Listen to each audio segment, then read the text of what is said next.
Hello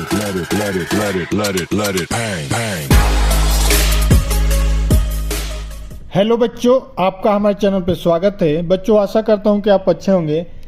प्यारे बच्चों, इस वीडियो के माध्यम से हम क्लास 10th के बच्चों के लिए गणित के बहुत ही इंपॉर्टेंट क्वेश्चन को हल करेंगे, जो हमारे बोर्ड के परीक्षाओं में हमेशा पूछा जाता है। ये जो क्वेश्चन है हमने द्विघात समीकरण से उठाया है, जो हमेशा 4 नंबर या 6 नंबर में या 2 नंबर में पूछा जाता है। और कभी कभी हमारे बहुविकल्पी, अब इस बार बहुविकल्पी दे रहा है, 20 क्वेश्चन बहुविकल्पी आता है, तो वहाँ पर भी ये इस प्रकार के क्वेश्चन पूछे जाते हैं।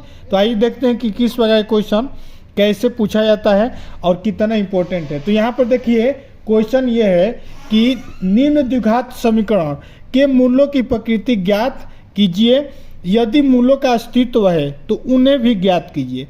कह रहा है ना कि एक दो द्विघात, जिससे यहाँ पर हमने 2 क्वेश्चन को उठाया है, बहुत इंपॉर्टेंट। अब दोनों क्वेश्चन को कह रहा है कि इनकी मूलों की प्रकृति ज्ञात कीजिए। इसका 2 मूल होता है, हमने आपको बताया था अल्फा बीटा।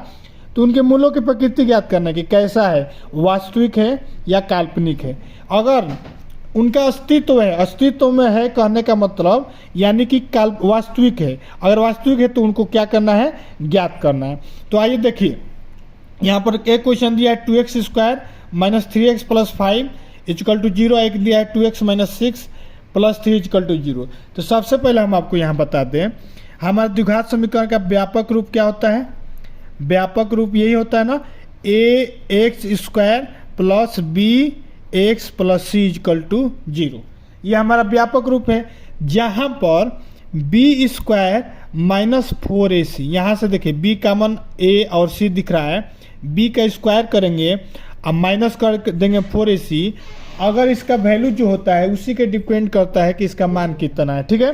तो यदि देखूँ, यदि इसका मान 0 के बराबर है तो जो हमारा 2 मूल होता है अल्फा और बीटा, ये दोनों क्या होंगे, अल्फा का मान और बीटा का मान आपस में बराबर होते हैं, ठीक।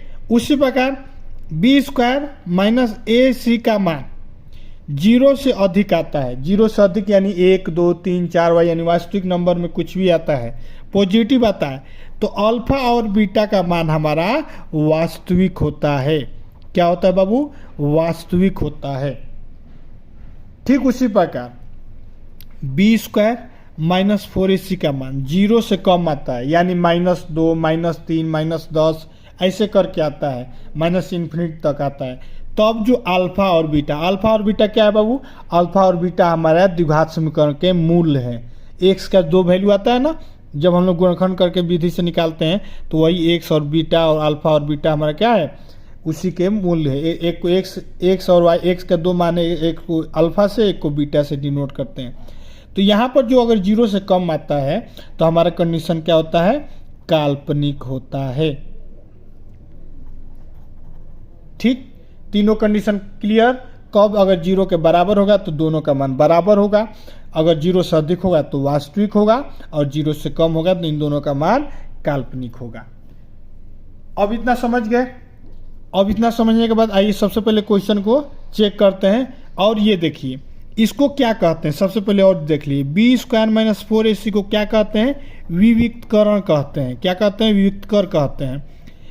तो ये हमारा क्या है, विविक्तकर है, इसको हम लोग क्या कहते हैं, विविक्तकर कहते हैं, ठीक है। तो सबसे पहले पहला नंबर क्वेश्चन को देखते हैं। पहला नंबर क्वेश्चन कह रहा है कि 2x square minus 3x plus 5 equal to 0, ठीक है।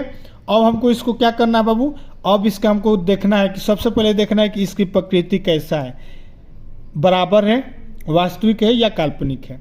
तो सबसे पहले हम लोग तुलना किससे कराएंगे, ax square plus bx plus c equal to 0 से क्या करेंगे, समीकरण से क्या करेंगे, तुलना करेंगे ना। ये हमारा क्या है, व्यापक रूप है, तो इसे तुलना करने पर अब करेंगे तो बताइए, a का मान कितना है, 2 है, b का मान कितना है, -3 है, c का मान कितना है, 5 है, ठीक है।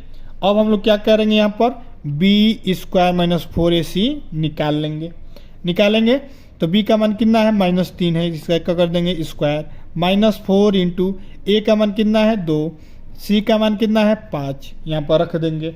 अब 3 का स्क्वायर करेंगे तो 9 हो जाएगा, -4 में 2 से गुणा करेंगे 8, 8 में 5 से गुणा करेंगे 40। अब बताइए 9 में से 40 को घटाइए तो 9 में से 40 को घटाएंगे तो क्या होगा, -31 होगा। ये हमारा किसका माना गया, बी स्क्वायर का आ गया, विविधकरण का माना गया। तो अब बताइए -31 क्या है, 0 से छोटा है, तो हमने बताया ना अगर 0 से छोटा होगा तो अल्फा और बीटा क्या होंगे, अस्तित्व में नहीं रहेंगे।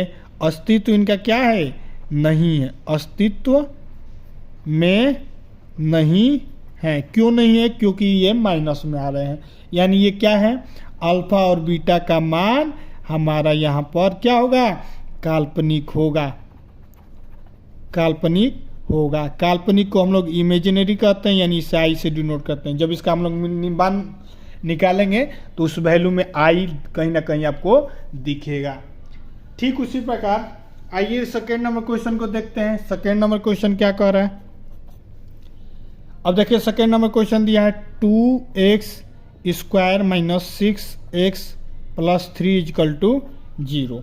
ठीक है, अब इसको भी कह रहा है कि इसका भी अगर अस्तित्व है तो चेक करिए पहले इसका प्रकृति कैसा है, नेचर कैसा है, वास्तविक है, काल्पनिक है, इमेजिनरी है या रियल है। तो सबसे पहले हम लोग तुलना किससे कराएंगे, ax square plus bx plus c = 0 से हम लोग इसकी तुलना कराएंगे। से तुलना कराने पर अब इसे तुलना कराएंगे तो a का मान 2 आएगा, b का मान -6 आएगा, c का मान 3 आएगा। अब यहाँ पर b स्क्वायर माइनस 4ac है। अब b स्क्वायर माइनस 4ac ये हमारा क्या है, विविधकरण है। तो इसको हम लोग क्या करेंगे, इसको हम की वैल्यू निकालेंगे। तो b का मान रखिए यहाँ पर -6 का स्क्वायर कर दीजिए, -4 × a का मान 2 और c का मान 3 यहाँ पर पुट कर दीजिए। अब -6 का स्क्वायर करेंगे तो 36 हो जाएगा। अब 4 में 2 से गुणा कर दीजिए और फिर 3 से कर दीजिए तो कितना हो जाएगा, 24 हो जाएगा। अब इन दोनों का इसमें से घटा दीजिए तो कितना हो जाएगा, 12 हो जाएगा। यानी कि हमारा जो विविधकरण क्या है, पॉजिटिव आ रहा है, पॉजिटिव आ रहा है। यानी कि अल्फा और बीटा जो होता है हमारा, जो मूल होता है, मूलों की प्रकृति कैसा है, वास्तविक है। क्या है, वास्तविक है, रियल है। तो रियल है तो यानी अल्फा और बीटा का मान कुछ 0 से ऊपर ही आएगा। तो निकाल लेते हैं, कैसे निकालेंगे, यहाँ आगे निकालिए। यहाँ पर अब निकाल, यहाँ तक आपको पता चल गया ना, अल्फा और बीटा का मान 0 से अधिक है तो इसका मान वास्तविक है। और बराबर कब होगा, 0 के, जब इसका मान 0 आएगा तो अल्फा और बीटा का मान बराबर आता है। अब निकालेंगे कैसे, आपको पता है, गुणनखंड विधि भी पता है, और एक हमने आपको बताया था इन दोनों को क्या करके उधर भेज के, यानी सिद्धाचार्य के नियम से। तो सबसे पहले यहाँ पर देखिए 2x स्क्वायर है माइनस 6x है प्लस 3 = क्या है, 0 है। ठीक, तो यहाँ पर 3 में 2 से गुणा करेंगे तो ऐसा करना है कि जोड़ने पे 6 आए और गुणा करने पे भी 6 आना चाहिए। तो ये बताइए, 4 में 2 जोड़ेंगे तो 6 आएगा और 4 में 2 से गुणा करेंगे तो 8 हो जाएगा। ठीक, तो यहाँ पर देखिए सबसे पहले हम लोग क्या करेंगे, सिद्धाचार्य का नियम लगा देंगे। ये होता है -b प्लस माइनस √ में b स्क्वायर माइनस 4ac बटा में 2a। इस वाले नियम पर हम लोग क्या करेंगे, हल करेंगे इसको। ठीक है, तो अब यहाँ पर हल करेंगे तो यहाँ मान रख दीजिए। तो b का मान कितना है, -6 है, तो ये क्या हो जाएगा, -6 और ये -6 ऑलरेडी है। अब ये हो जाएगा प्लस माइनस, अब देखिए √ अब देखिए b स्क्वायर माइनस 4ac है ना, तो इसका मान यहाँ पर रख देंगे तो क्या हो जाएगा, 12 हो जाएगा। देखिए b स्क्वायर माइनस 4ac का मान हमने यहाँ 12 निकाला, यहाँ रख दिया, बटा में 2a, a का मान कितना दिया है, 2 दिया है, तो ये 2 हो जाएगा। ठीक है बाबू, अब ये क्या हो जाएगा, -6 हो जाएगा, 6 प्लस माइनस √12 बटा में 2 दूनी का 4। अब यही हमारा क्या हो जाएगा, मूलों की प्रकृति। एक हो जाएगा 6 प्लस √12 बटा 4, एक हो जाएगा 6 माइनस √12 बटा 4। ये हमारे एक हो जाएगा अल्फा का मान, एक हो जाएगा बीटा का मान। यही क्या है, इसका हमारा आंसर है। तो इस प्रकार से हमने इसका क्या किया, अल्फा और बीटा का मान भी निकाल लिया। कैसे निकाला, सिद्धाचार्य के नियम से निकाला। और हमने यहाँ इसकी नेचर यानी प्रकृति इसका कैसा है, वास्तविक है या काल्पनिक है, या दोनों का मूल आपस में बराबर है, हमने आपको इस वीडियो के माध्यम से सिद्ध करना सिखा दिया।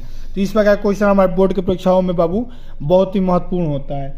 ये हमारे बोर्ड की परीक्षाओं में बहुत पूछा जाता है। यदि आपको ये टॉपिक समझ में आया तो वीडियो को लाइक जरूर कर दो, और इसी प्रकार के और क्वेश्चन आपको देखना है और बोर्ड की परीक्षाओं से संबंधित किसी प्रकार का जानकारी लेना है तो हमारे चैनल से जुड़े रहिए। मिलते हैं नेक्स्ट वीडियो में, और भी मैथ के जितने भी इंपॉर्टेंट क्वेश्चन है जो हमारे बोर्ड की परीक्षाओं में पूछा जाता है उसको हल करेंगे। तब तक के लिए जय हिंद, जय।